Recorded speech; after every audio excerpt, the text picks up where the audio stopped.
वर्तमान अमृत कालर देश आज भारतर शक्ति सामर्थ्य को देखि साबासी देउछंती विदेशी राष्ट्र माने। तेबे आजिर एही दिन पई अनेक किछि संघर्ष करिबाकू पड़िछि, अनेक बलिदान देबाकू पड़िछि।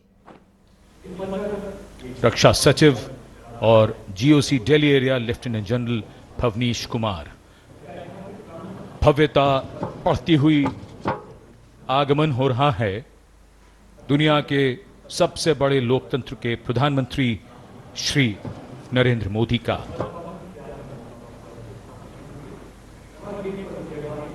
The National Flag Guard, the Guard Commander, Commander Vinay Dubey giving the commands as the Prime Minister's carcade gently takes the curve of the moat to arrive towards the Lahori Gate side.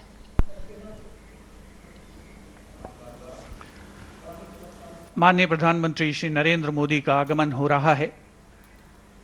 हमारे राष्ट्रीय पर्व 78वें स्वाधीनता दिवस समारोह के मुख्य आयोजन स्थल यानी ऐतिहासिक लाल किले की प्राचीर से, जहां से आज वे देश को संबोधित करेंगे। देश के समक्ष जो प्राथमिकताएं हैं, जो चुनौतियां हैं, उनको रेखांकित करेंगे अपने संबोधन में। माननीय प्रधानमंत्री महोदय का विधिवत स्वागत माननीय रक्षा मंत्री श्री राजनाथ सिंह द्वारा, रक्षा राज्य मंत्री श्री संजय सेठ भी यहां पर उपस्थित, रक्षा सचिव Shri Giridhar Aramane, chief of defence staff general Anil Chauhan, थल सेना प्रमुख जनरल उपेंद्र द्विवेदी, नौसेना प्रमुख एडमिरल डी के त्रिपाठी और GOC Delhi area lieutenant general Bhavnish Kumar माननीय प्रधानमंत्री महोदय को एस्कॉर्ट करते हुए गार्ड ऑफ ऑनर जहां उन्हें पेश किया जाएगा संयुक्त सेना पुलिस सम्मान गारद के द्वारा।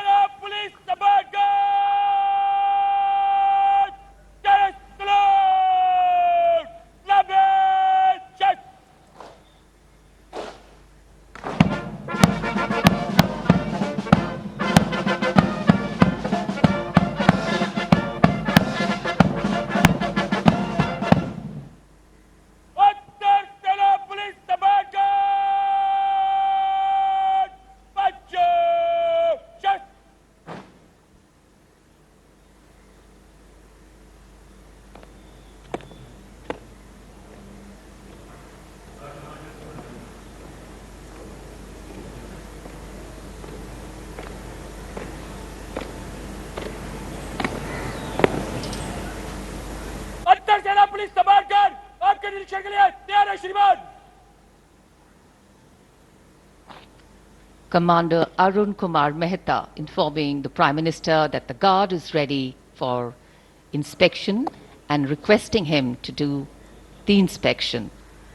And once the inspection starts, the band positioned there will strike up a slow march. प्रधानमंत्री को सलामी गारद देने वाले दस्ते में थल सेना, नौसेना और वायुसेना और दिल्ली पुलिस के एक अधिकारी और 24 जवान शामिल हैं।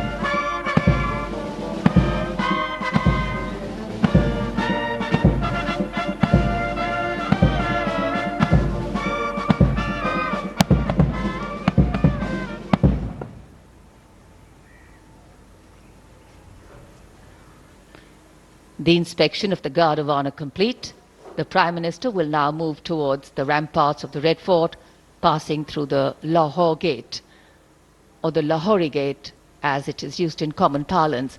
The flag hoisting ceremony, in fact, at the ramparts of the Red Fort and then the Prime Minister's address to the nation are the high point of today's celebrations here. knowing that the people of a democracy are its driving force, its engines of renewal and revival, the Prime Minister will share with the nation the progress made and outline the programs in the making, the foregrounding of inclusion, equity and growth in all development initiatives. सम्मान गारद का निरीक्षण करने के बाद अब प्रधानमंत्री लाल किले की प्राचीर की ओर अग्रसर विशाल और भव्य लाहौरी गेट से गुजरते हुए प्रवेश के लिए इसमें एक काठ का पुल है। लाहौरी गेट 41 फीट ऊंचा और 24 फीट चौड़ा, ऊंचा मेहराबदार दरवाजा, दरवाजे की 3 मंजिलें और यहां से प्रवेश करने के बाद प्राचीर पर पहुंचने के लिए सीढ़ियां हैं और अब तो यहां विशिष्ट व्यक्तियों के लिए लिफ्ट भी है।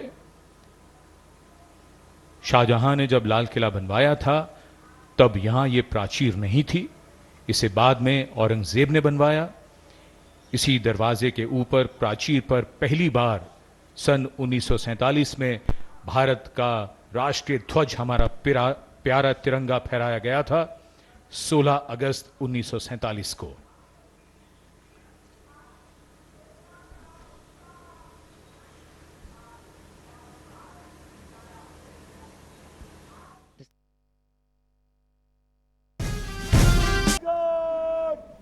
राष्ट्र सलाम, सलाम राष्ट्र।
Panzer Sena Police Commando, Bagol, Test.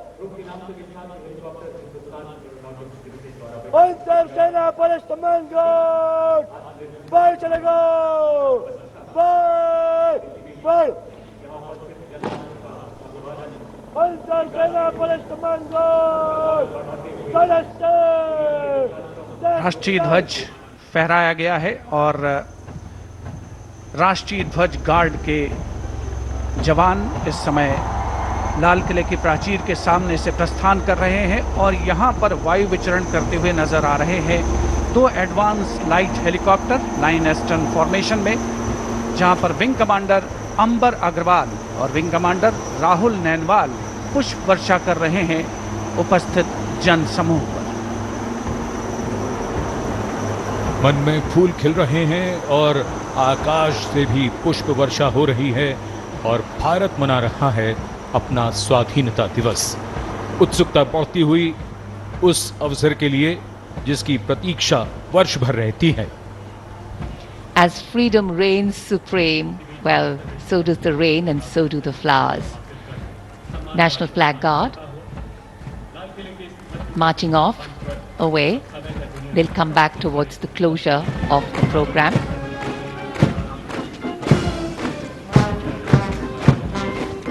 राष्ट्रीय ध्वज गार्ड में सेना की टुकड़ी की कमान संभाली थी मेजर दिनेश एन ने।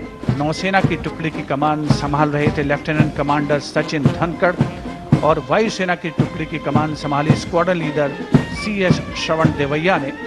दिल्ली पुलिस के जवान भी इस राष्ट्रीय ध्वज गार्ड में शामिल, जिनकी कमान संभाली है एडिशनल DCP अचिन गर्ग ने। इंटर सर्विसेज गार्ड में इस बार समन्वय का दायित्व नौसेना को सौंपा गया था, जिसका नेतृत्व कर रहे थे कमांडर विनय दुबे।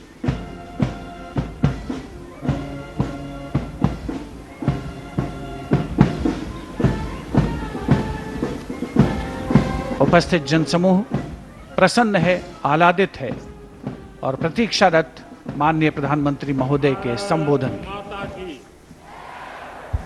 भारत माता की, भारत माता की।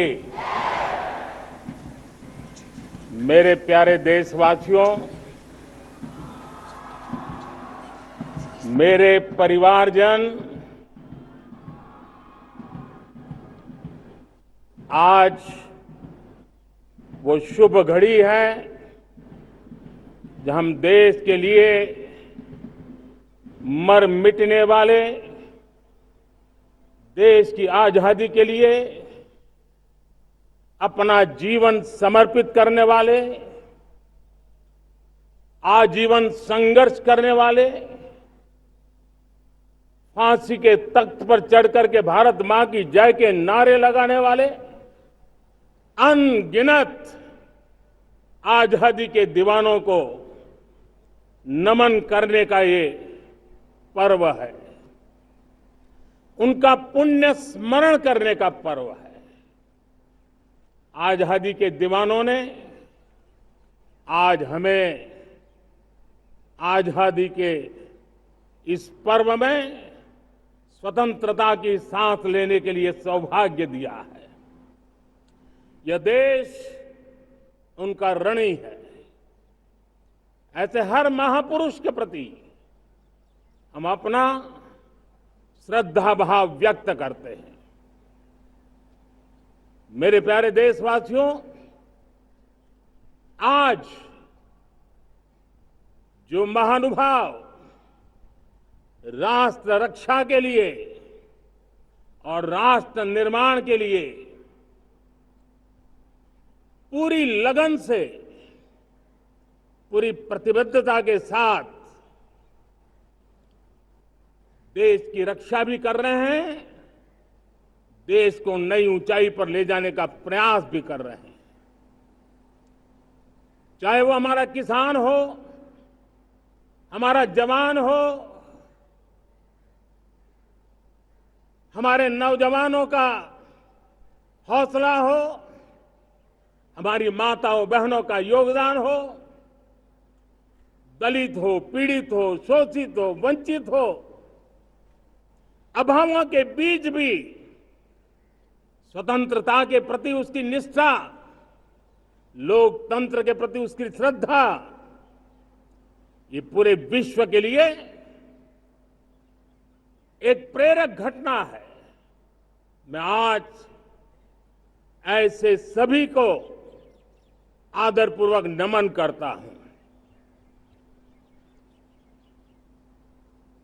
प्यारे देशवासियों, इस वर्ष और पिछले कुछ वर्षों से प्राकृतिक आपदा के कारण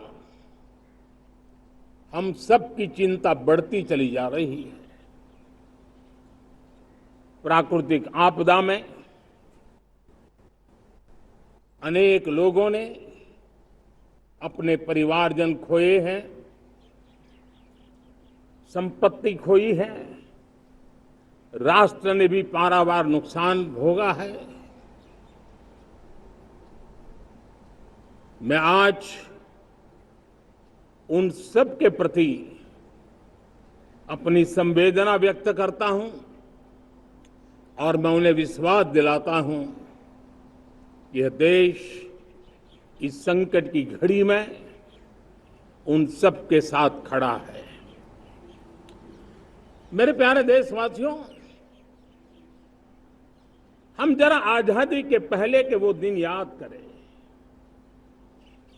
सैकड़ों साल की गुलामी,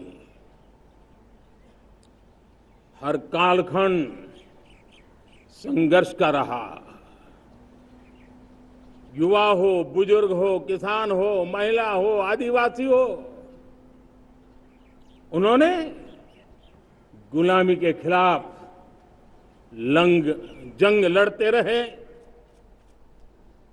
अविरत जंग लड़ते रहे। इतिहास गवाह है कि 1857 के स्वतंत्रता संग्राम जिसको हम याद करते हैं, उसके पूर्व भी हमारे देश के कई आदिवासी क्षेत्र थे जहां आजादी का जंग लड़ा जाता था। साथियों, गुलामी का इतना लंबा कालखंड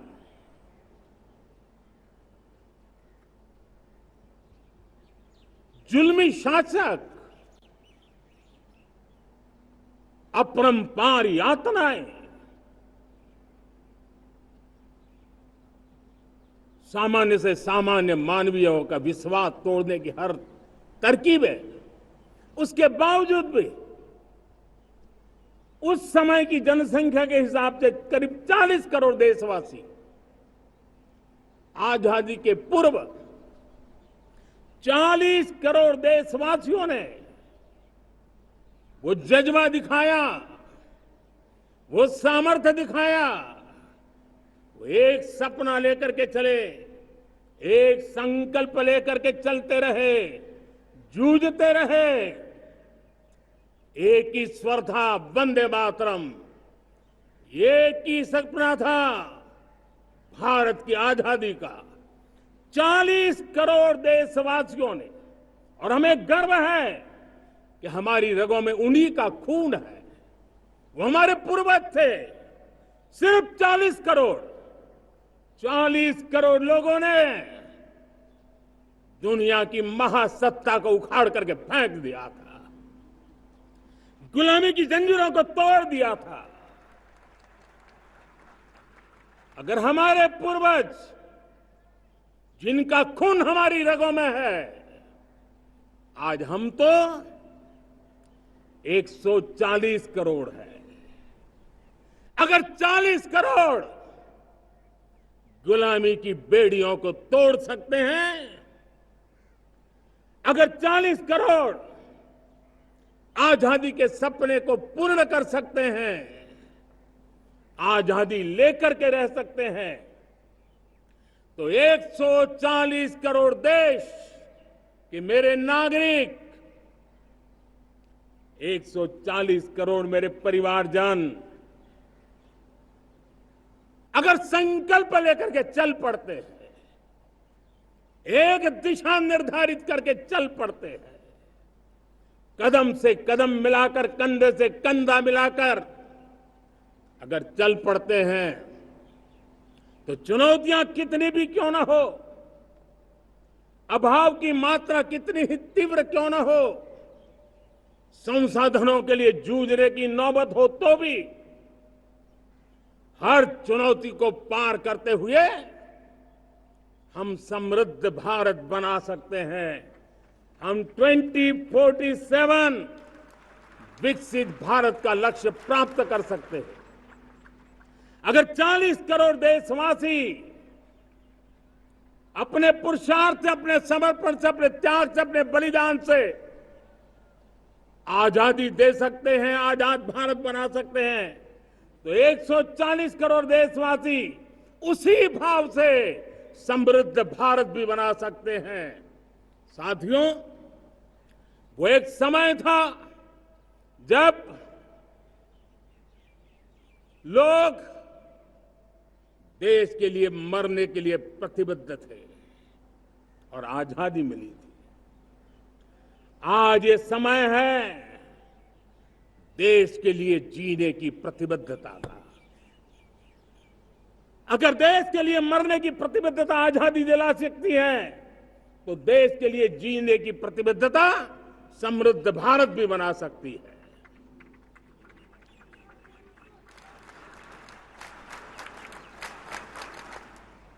साथियों,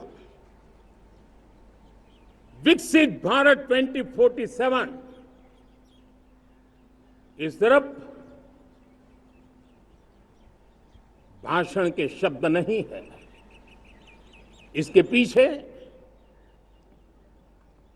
कठोर परिश्रम चल रहा है। देश के कोटि कोटि जनों के सुझाव लिए जा रहे हैं और हमने देशवासियों से सुझाव मांगे। और मुझे प्रसन्नता है कि मेरे देश के करोड़ों नागरिकों ने विकसित भारत 2047 के लिए अनगिनत सुझाव दिए हैं। हर देशवासी का सपना उसमें प्रतिबिंबित हो रहा है। हर देशवासी का संकल्प उसमें झलकता है।